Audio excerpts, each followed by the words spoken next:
Tak peduli nafkamu kurang, tak peduli uang sekolah, uang bangunan, uang apa masih belum lunas. Yang penting jaga hidayah. Itu dia, Pak. Kalau Bapak berdoa selesai sholat fardu ini, Pak, doa yang paling utama, mintakan kepada Allah. Allah jaga hidayah istri dan anak-anak kita. Itu yang paling mahal. Karena kalau antum buka, coba lihat bagaimana seorang ulama ketika menulis. Sampai hari ini ulama berdebat, apa faktor selain memang ketetapan Allah seorang Abu Thalib tidak dapat hidayah. Kalau kita lihat asyurut, syarat-syarat orang mendapatkan hidayah, Abu Thalib tidak ada penghalang. Cinta, tak ada cinta yang lebih kuat kecuali cinta Abu Thalib kepada Muhammad. Pengorbanan, tak ada pengorbanan yang lebih besar kecuali pengorbanan Abu Thalib kepada Muhammad.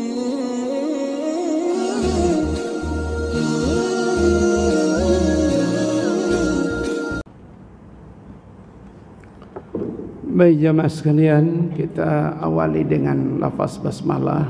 Bismillahirrahmanirrahim.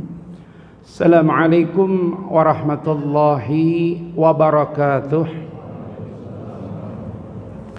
Alhamdulillahi wa kafa, ashhadu an la ilaha illallah wahda la syarika lah, wa ashhadu anna Muhammadan abduhu wa rasuluhu la nabiyya ba'dah. Allahumma fasalli wa sallim wa barik ala Muhammad wa ala alihi wa ashabihi wa man tabi'ahum bi ihsan ila yaumil qiyamah wa ba'd. Faqala ta'ala ya ayyuhalladzina amanu taqullaha haqqa tuqatih wa la tamutunna illa wa antum muslimun. Wa qala ta'ala ya ayyuhalladzina amanu taqullaha wa qulu qawlan sadida yuslih lakum a'malakum wa yaghfir lakum dhunubakum wa man yuti'illaha wa rasulahu faqad faza fawzan 'azima. Jamaah juhur yang dicintai Allah, hari ini kita bersyukur kita sudah berada tepat 20 Muharram, rangkaian bulan haram, Zulqaidah, Zulhijjah, Muharram, 10 hari lagi. Kalau penanggalannya tepat 30 hari, 17 Agustus pas Dirgahayu 78 HUT RI, kita sudah masuk tanggal 1 Safar. Negeri ini dibangun oleh mereka yang kita sebut para pejuang. Pertanyaannya, siapa para pejuang itu? Para pejuang itu bukan orang suci. Para pejuang itu punya kesalahan, tapi kebaikannya terlalu besar untuk dibandingkan dengan kesalahannya. Itulah sebabnya mereka tetap disebut para pejuang. Skala yang paling kecil dari seorang pejuang adalah seorang ayah. Kebetulan kita yang hadir di masjid ini minimal kita seorang suami. Mohon maaf, ini bukan berarti Sarah yang belum menikah, mohon maaf, belum, maaf ya. Kan menikah itu pilihan. Ya. Dalam Quran menikah itu atau dalam sunnah disebut an-nikahu sunnati. Tapi kalau kita yang sudah punya anak, sebenarnya perjuangan hakiki itu adalah menjaga keluarga kita. Mohon maaf, nggak peduli Anda bukan direktur, bukan deputi, bukan GM, bukan manajer, tapi ingat Anda itu seorang pejuang. Tidak peduli berapa yang kau pulang, nafkah yang kau dapat, seleri yang kau peroleh, tapi kau adalah seorang pejuang. Dalam Islam, Pak, seorang yang dianggap berjuang dalam keluarganya kalau dia mampu menjaga 3 hal di keluarganya. Mohon maaf, ini Boleh jadi cara kita menafsirkan apa yang Allah tuntut pada diri kita, yaitu ku anfusakum wa ahlikum nara. Kata ulama minimal 3. 1, kita menjaga hidayah yang Allah berikan pada keluarga kita. Beruntunglah kita lahir, orang tua kita sudah muslim. Maka hadis kullu mauludin yuladu ala fitrah tidak mengubah fitrah kita. Tidak sedikit kita lahir bapak kita bukan muslim, maka automatically anak itu ikut bapaknya. Kita bersyukur orang tua kita saat mereka menikah mereka muslim, bunda kita muslimah, dan ketika kita lahir kita rahim dari rahim yang muslimah. Bayangkan ada orang-orang, kalau kita ketemu dengan teman-teman yang baru masuk Islam sekian tahun, ada rasa penyesalan mereka, walaupun mereka juga berbangga. Tapi memang menjaga hidayah itu adalah perjuangan yang paling berat. Pastikan sampai mati keluarga kita dititipkan kepada para khatib tiap Jumat. Wala tamutunna illa wa antum muslimun. Bukan sekedar identitas, tapi kita bawa nilai-nilai Islam itu sampai kita mati. Begitu Pak. Kenapa hidayah? Karena semua ulama sepakat barang paling mahal dalam agama hidayah. Antum nih bisa datang zuhur di sini atau bisa duduk setelah zuhur di sini, ini bab hidayah. Dan hidayah itu tidak cuma sekali kita minta, 17 kali minimal, tambah 12 kali rawatib. Selalu kalimat itu kita ulang-ulangi, ihdina, ihdina. Kenapa enggak langsung Ustaz? Enggak, kita minta, bukan cuma diri kita. Ketika kita menyebut ihdina, hadirkan istri dan anak-anak kita. Minta pada Allah, Allah jaga hidayah pada istri dan anak-anak kita. Itu yang paling mahal Pak. Tak peduli nafkamu kurang, tak peduli uang sekolah, uang bangunan, uang apa masih belum lunas. Yang penting jaga hidayah. Itu dia Pak. Kalau Bapak berdoa selesai sholat fardu ini Pak, doa yang paling utama mintakan kepada Allah. Allah jaga hidayah istri dan anak-anak kita. Itu yang paling mahal. Karena kalau antum buka coba lihat bagaimana seorang ulama ketika menulis, sampai hari ini ulama berdebat apa faktor selain memang ketetapan Allah seorang Abu Thalib tidak dapat hidayah. Kalau kita lihat asyurut, syarat-syarat orang mendapatkan hidayah, Abu Thalib tidak ada penghalang. Cinta, tak ada cinta yang lebih kuat kecuali cinta Abu Thalib kepada Muhammad. Pengorbanan, tak ada pengorbanan yang lebih besar kecuali pengorbanan Abu Thalib kepada Muhammad. Bayangkan supaya putra saudaranya, ponakannya itu tidak dianggap numpang hidup dengan janda kaya Khadijah, Abu Thalib mengumpulkan 20 ekor unta. Dalam riwayat yang lain 40 ekor unta terbaik. Kenapa? Ekor unta itu Pak, unta yang dibawa untuk melamar Khadijah itu unta yang hanya dipakai untuk hadyu. Bukan unta dipakai untuk dagangan, tidak. Unta yang dipakai untuk hadyu. 40 ekor kali 150 juta, 6M. Begitu Abu Thalib. Kalau pengorbanan Abu Thalib. Bahkan kadang-kadang ketika orang lain bertanya siapa Muhammad, Abu Thalib mengaku dia putranya.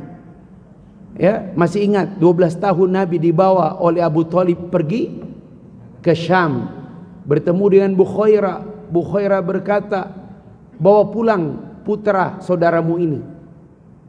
Kaget Abu Thalib, kok dia lebih tahu dari saya? Karena anak ini lahir bapaknya sudah wafat. Masya Allah. Bukhairah tahu dari mana bisa mengenal Nabi? Bukhairah memperhatikan setiap kafilah datang ke Syam itu melewati gerejanya. Kecuali kafilah ini. Kafilah Abu Thalib itu dinaungi oleh awan. ketika Bukhairah mengundang kafilah ini masuk ke gereja, dijamu, aneh, awan itu tidak menaungi gereja. Maka kemudian Bukhairah bertanya, berapa jumlah kalian? Kata Abu Talib, sekian. Betul, apa tidak ada yang di luar lagi? Oh ada, anak-anak yang menjaga barang berdagangan. Dengan tanpa sepengetahuan Abu Talib, Bukhairah keluar menemui. Kenapa? Di tempat barang dagangan dijaga, awan masih menaungi. Abu Talib Bukhairah mengenal Rasul terakhir itu disebutkan di Taurat, ya'rifuna kama ya'rifuna abanahum. Mereka mengenal Rasul terakhir itu seperti mengenal putra kandung mereka sendiri. Dia memaksakan pada anak laki-laki itu melihat di belakang pundaknya daging sebesar bola kasti, berbulu-bulu hitam kemerah-merahan, tanda nubuah. Itulah yang sebabnya dia nasihatkan kepada Abu Talib, bawa pulang putra saudaramu ini. Kalau orang Yahudi tahu, mereka pasti membunuhnya. Kenapa? Rasul terakhir yang kami nantikan ternyata bukan Yahudi, tetapi dari Arab. Orang Yahudi itu punya dua kebiasaan, Pak. Apa itu? Yuqatiluna al-anbiya, mereka suka membunuh para nabi. Dan yang kedua adalah mereka paling sulit diatur. Jadi kalau ada pegawai angkasa pura kemudian sulit diatur, saya khawatir antum ada gen kelihatan, ya Masya Allah. Mohon maaf ya antum, Masya Allah. Begitu. Bapak-bapak sekalian, Abu Talib itu luar biasa. Sampai hari ini kalau kita baca kisah Abu Talib itu, tidak ada syarat faktor mendapatkan hidayah yang tidak dimiliki oleh Abu Talib. Tapi seperti itulah, mahal sekali. Bahkan kalau kita lihat Ar-Rijal Khawlar Rasul itu menyebutkan Nabi sampai membuka mulut pamannya, ya ammi qawli la ilaha illallah. Tidak bergeming mulut pamannya. Masya Allah. Allah menurunkan Jibril menenangkan Nabi. Innaka la tahdi man ahbabta walakinnallaha yahdi man yasha wa huwa a'lamu bil muhtadin. Engkau Muhammad tidak bisa memberi hidayah pada orang yang kau cintai sekalipun, akan tetapi Allah yang memberi hidayah pada orang yang Dia kehendaki. Di ujung ayat itu lebih jelas, wa huwa a'lamu bil muhtadin. Allah tahu pasti siapa yang pantas mendapatkan hidayah. Bersyukur kita.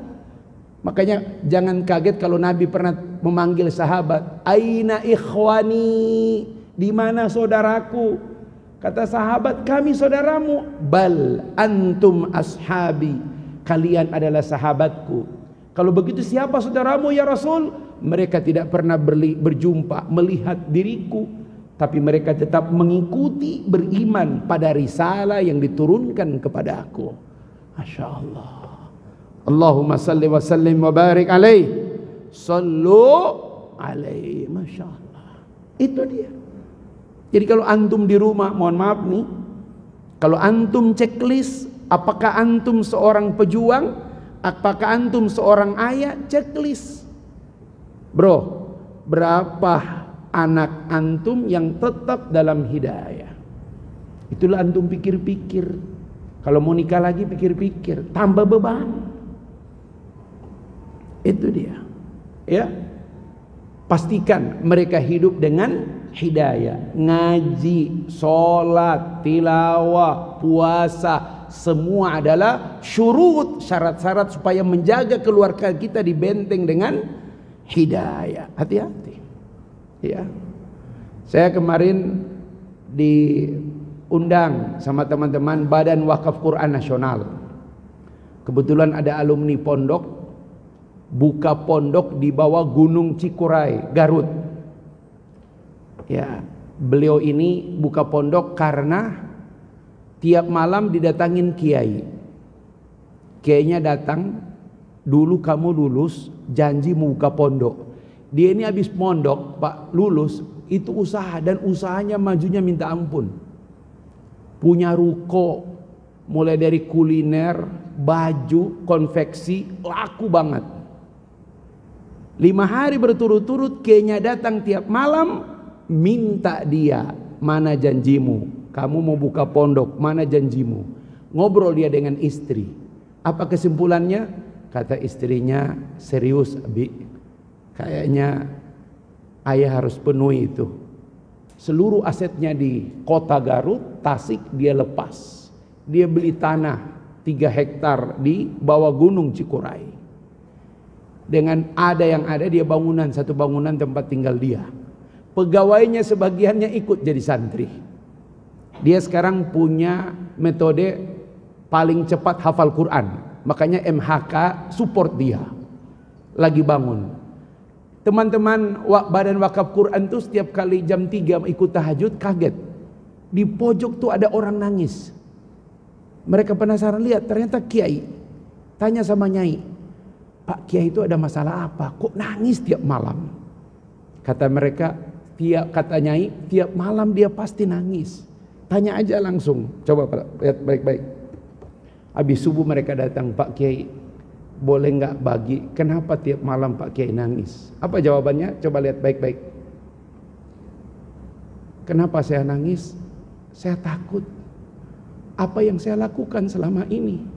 Semua aset saya sudah lepas. Semua usaha saya sudah maksimalkan. Saya cuma takut. Saya takut kalau Allah ternyata nggak ridho dengan apa yang aku lakukan ini. Masya Allah. Seluruh teman-teman Badan Wakaf Quran ikut nangis saat itu. Kadang-kadang kita ini lupa. Betul pagi sore kita ucapkan kalimat itu. Raditu billahi robba wa bil islami dina wa bi muhammadin nabiyya. Pertanyaannya, ucapan antum itu Allah ridho apa tidak? Masya Allah. Hidayah. Antum ini selama ini bekerja, pertanyaannya, ya, sudahkah pekerjaan antum itu menjaga hidayah antum? Itu aja. Dulu ketika memilih jalan, mau lanjut ini atau apa kata guru, kau pikirkan kalau apa yang kau pilih itu bisa menjaga hidayahmu, kau ambil. Tapi kalau jalan itu yang kau tempuh bisa melepaskan hidayahmu, kau tinggalkan. Masya Allah. Ihdina, tunjukkanlah kami siratal mustaqim. Ini jalan yang tidak boleh kita tidak ambil. Kenapa? Jalan ini sudah diambil oleh orang yang Allah beri nikmat, sudah ada stempel, ya, kurikulumnya jelas. An-nabiyyin, as-siddiqin, asy-syuhada, as-sholihin. 4 ini. Jalan para pejuang. Jaga baik-baik. Antum bayangkan kunut nazilah yang paling ditakutkan dalam sebuah skala tertentu, itu tetap aja doa pertama, Allahumma hdina fiman hadai. Antum kalau kecewa pada anak, nggak usah keluarkan kata-kata kasar. Minta aja, Allahumma hdina, ya Allah, beri kami petunjuk. Itu aja. Antum marahin anak nggak ada gunanya. Minta Allah beri dia tetap dalam hidayah. Masya Allah. 2. Jalan juang para pejuang. Ya, apalagi sebagai seorang ayah. Apa yang kedua Ustadz? At-taqwa. Jaga baik-baik. Nggak ada derajat yang kita pingin dalam hidup kecuali derajat ini. Karena cuma ini yang ada SK derajat, yang lain nggak ada SK derajat. Ya ayuhan nas, inna akramakum indallahi atqakum. Inna khalaqnakum min dzakari wa unsa wa ja'alnakum syu'uba wa qabaila. Laki perempuan nggak ada yang lebih mulia. Suku Jawa, suku Sulawesi nggak ada yang lebih mulia. Arab maupun Azam nggak ada yang lebih mulia. Antum BUMN ataupun hanya swasta nggak ada yang lebih mulia. Yang mulia itu adalah atqa, yang paling bertakwa. Itu yang paling bertakwa. Itu yang membuat Bilal bin Rabah tidak canggung menghadapi Sumayyah. Nggak canggung dia. Ya, kenapa? Karena yang paling mulia bukan dia majikan, bukan dia saya budak. Yang mulia itu yang paling bertakwa. Atau seorang sahabat yang datang ke Persia, dia tidak turun dari kudanya, dia berjalan di atas karpet merah. Rustum, kami kaum yang datang menyelamatkan manusia, menyembah manusia. Masya Allah. Karena yang paling mulia bukan kau raja, bukan kau pejabat. Yang paling mulia itu adalah atqa, yang paling bertakwa. Makanya teman-teman sekalian, coba antum perhatikan baik-baik. Ada hal yang khusus di Quran. Kata takwa dalam Quran itu diulang beberapa kali, tapi belum pernah ditemukan kata takwa yang disusun berturut-turut kecuali di surat yang jarang kita baca. Nama suratnya At-Tolak. Biasanya ini cuma kajian ibu-ibu. At-Tolak, surat cerai. Ngeri baca surat ini. Tapi coba antum lihat ujung ayat 2, awal ayat 3, ujung ayat 4, ujung ayat 5, semuanya takwa. Apa maknanya? Kalau bab cerai di Islam itu tidak dianggap sebagai bab pamali. Nggak boleh Pak. Tapi Ustadz, abghadul halal indallah at-talaq. Sebagian ulama mengoreksi. Karena tidak ditemukan ada perkara halal tapi dibenci oleh Allah. Bertentangan. Nggak mungkin halal dibenci oleh Allah. Al-halal bayyinun. Itu yang lebih sahih. Tapi Ustadz, kalau cerai bagaimana? Cerai tidak harus saling meludah. Cerai tidak harus saling membuka aib. Cerai tidak harus saling marah. Cerai dengan baik. Makanya dibuatkan sistemnya, dibuatkan aturannya, bahkan oleh negara. Ya, satu-satunya kalau saya memperingati 17 Agustus tahun 45 cuma satu yang saya peringati. Bagaimana negara ini memberikan hadiah pada umat Islam, yaitu Kementerian Agama dan Kantor Pengadilan Agama. Itu Pak, tempat yang paling dimana kita menyelesaikan itu Pak. Kalau dengan cara takwa perceraian itu dilakukan, no problem. Wa may yattaqillaha yaj'al lahu makhraja. Cerai kalau dengan takwa caranya, ya, adabnya semuanya, Allah siapkan jalan keluar. Boleh jadi dengan cerai kau dapat yang lebih baik, mungkin dia juga dapat yang lebih baik.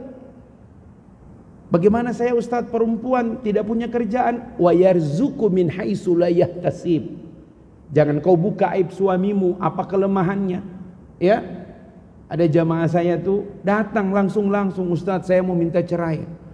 Apa masalahnya? Jangan kau sebut langsung suamimu, apa persoalannya?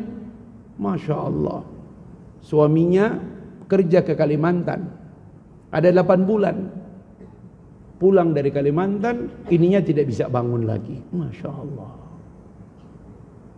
Bersabar saya bilang, sambil berobat. Sudah punya anak sudah Ustadz 1. Lah itu sudah karunia, sudah cukup.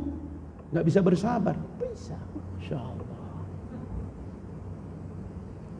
Tapi karena suaminya sadar, bersabar, takwa kepada Allah, alhamdulillah bisa nikah lagi dan bisa bangkit lagi. Masya Allah.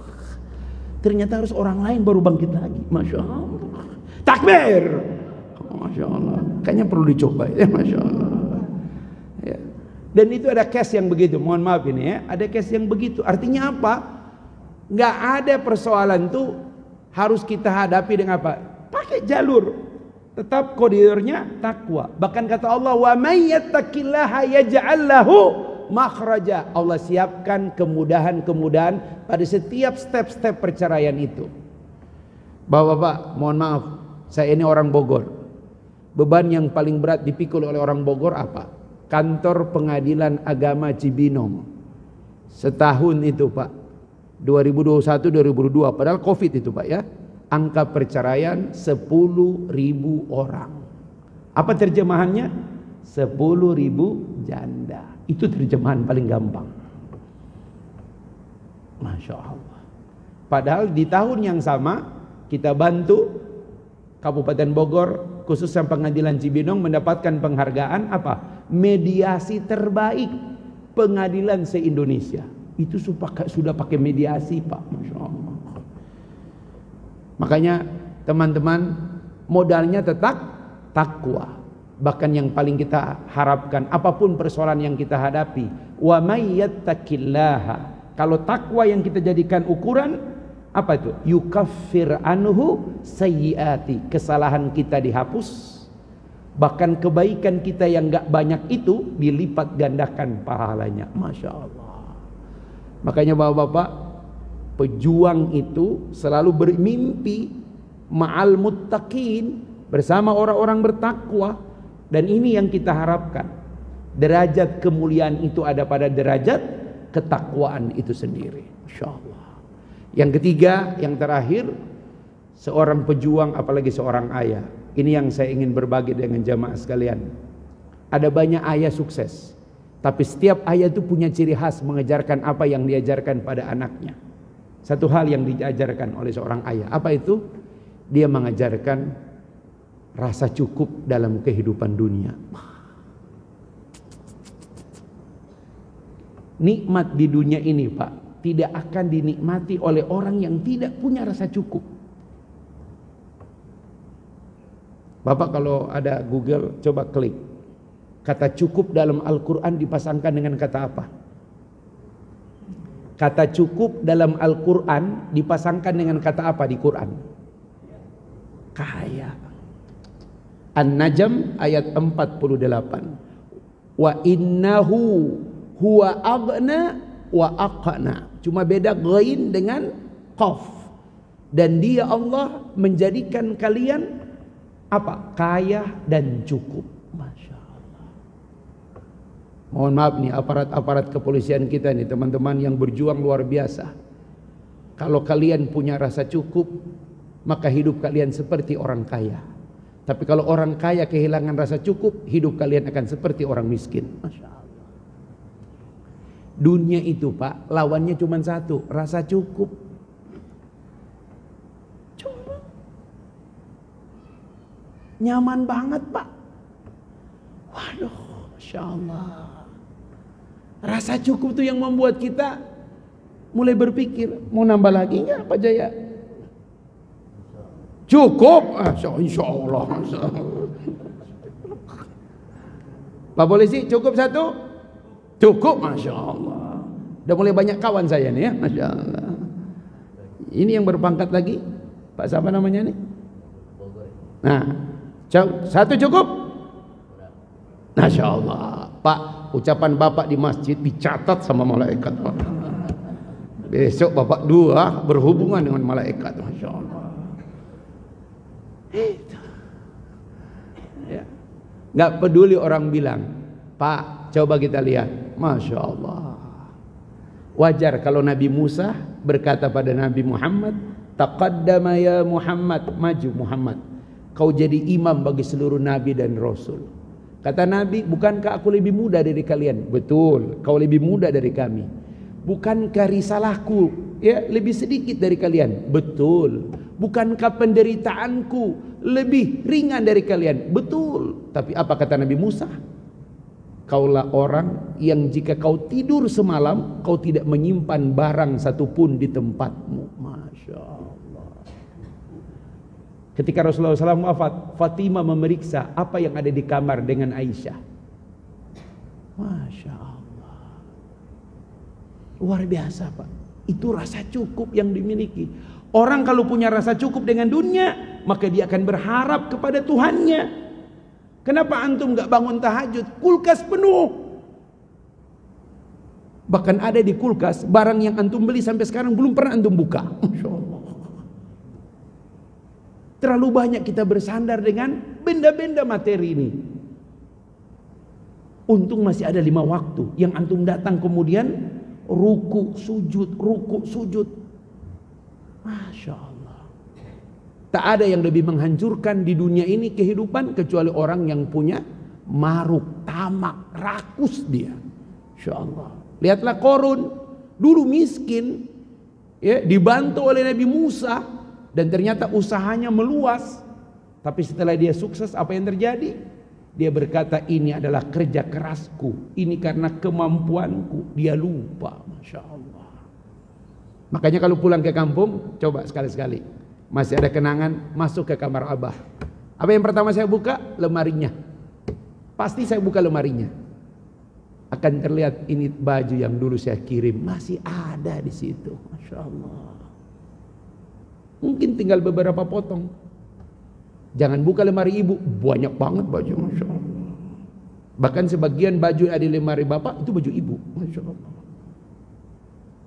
Tapi yang paling membuat saya menangis itu kalau datang ke dapur, lihat cangkul yang sudah berkarat masih ada di pojok itu. Ini dulu yang dia pakai. Masya Allah. Mungkin dia nggak dikenal dunia, dia nggak pernah kemana-mana, tapi dialah sang pejuang membuat kami bisa sukses. Itu ayah. Maka hari ini antum yang dituntut oleh almarhum pada antum bukan yang macam-macam. Dia nggak bangga antum punya deposito berapa, tapi dia bangga kalau antum menjaga cucu-cucunya dalam hidayah, dalam takwa. Masya Allah, jaga itu baik-baik. Ini yang kira-kira makna walladzina jahadu fina lanahdiyannahum subulana wa innallaha lama'al muhsinin. Orang-orang yang berjihad di jalan kami, sungguh akan kami mudahkan jalan-jalan kami. Apa itu kata ulama? Dia jaga hidayah yang Allah berikan padanya, karena ini waris yang tidak berat. Kalau ada saudara Pak, Bapak checklist saja Pak, checklist satu-satu Bapak checklist. Saudara kandung berapa? 4, checklist yang 3, ada di mana dia? Masya Allah, checklist ya. Mohon pada Allah diberikan dia hidayah. Ustaz, dia pejabat, tunjangan besar, rumah, aset, usaha, tapi dia belum pergi ke tanah suci. Ya Allah, gimana? Mintakan kepada Allah sebelum dia wafat, Allah berikan dia hidayah, dia bisa menunaikan kewajiban karena dia mampu. Masya Allah. Berat ini Pak, tapi kita harus mohon pada Allah Subhanahu wa Ta'ala, karena jalan juang pejuang kita yang sesungguhnya menjaga ini. Jaga hidayah dalam keluargamu, raih takwa dalam keluargamu, dan terhadap kehidupan dunia mintalah kepada Allah diberikan rasa cukup. Kalau itu sudah kita miliki Pak, kita nggak silau bro dengan teman-teman yang alhamdulillah Allah berikan. Mungkin disitulah kelebihan yang dia miliki, kita bersyukur. Tapi jangan membuat kita dengki. Kenapa? Rasa cukup dengan apa yang Allah berikan pada kita. Masya Allah. Mudah-mudahan insya Allah dengan 3 ini Allah berikan kita kesempatan untuk terus berjuang sebagai seorang ayah sampai kemudian kita pertanggungjawabkan di yaumil akhir nanti. Amin ya rabbal alamin. Ada pertanyaan? Biasa ada yang suka nanya, Ustaz, satu Ustaz ya. Kelihatan gak hadir ya. Biasa ada yang suka tuh, ada WA, Ustaz kasih waktu dong spare 5 menit nanya gitu. Enggak nanya Ustaz, karena kan materi yang ketiga rasa cukup Ustaz. Masya Allah. Allahumma rizukna taubatan nasuha. Allahumma inna nas'aluka min husnil khatimah. Allahumma inna nas'aluka ishatan haniyah wa mitatan sawiyah wa maraddan ghaira muhzin wala fadih. Ustaz kalau baca doa, kenapa doa ini Ustaz ulang-ulangi? Antum buka doa khatmil Quran paragraf keempat. Kalau doa ini bukan doa sembarangan, gak mungkin ditulis di khatmil Quran paragraf keempat. Allahumma inna nas'aluka ya ishatan haniyah. Ya Allah, kami mohon padamu kehidupan penuh ketenteraman. Masya Allah. Tidak ada hidup yang lebih baik kecuali hidup dengan ketenteraman. Kenapa tenteram? Karena dalam hidayah dan takwa. Wa mitatan sawiyah. Dan kalau kami mati ya Allah, wafatkan kami dengan ketenangan. Masya Allah. Kenapa bisa tenang? Mati dengan hidayah sampai Allah ridho kepada kita. Seperti seorang kiai tadi di Garut, takut kalau sampai apa yang dia upayakan belum Allah ridhoi. Masya Allah. Wa maraddan ghaira mukhzin wala fadih. Dan jika engkau kembalikan kami, dibangkitkan di hari kiamat, tidak engkau permalukan apalagi engkau hinakan. Tak ada kebanggaan yang lebih mulia kecuali kita di hari kiamat. Allah tidak permalukan apalagi Allah hinakan. Allahumma astur auratina wa amin rawatina. Ya Allah, tutuplah aurat kami dan berikan kami rasa aman dengan engkau menutup bahkan menghapus kesalahan-kesalahan kami di masa yang lampau. Rabbana taqabbal minna innaka antas samiul alim tub alaina innaka antat tawwabur rahim. Sallallahu ala Muhammadin wa ala alihi wa baraka wa sallam. Subhanaka Allahumma wa bihamdika asyhadu an la ilaha illa anta astaghfiruka wa atubu ilaik. Wallahu muwaffiq ila aqwamit thariq. Assalamualaikum warahmatullahi wabarakatuh.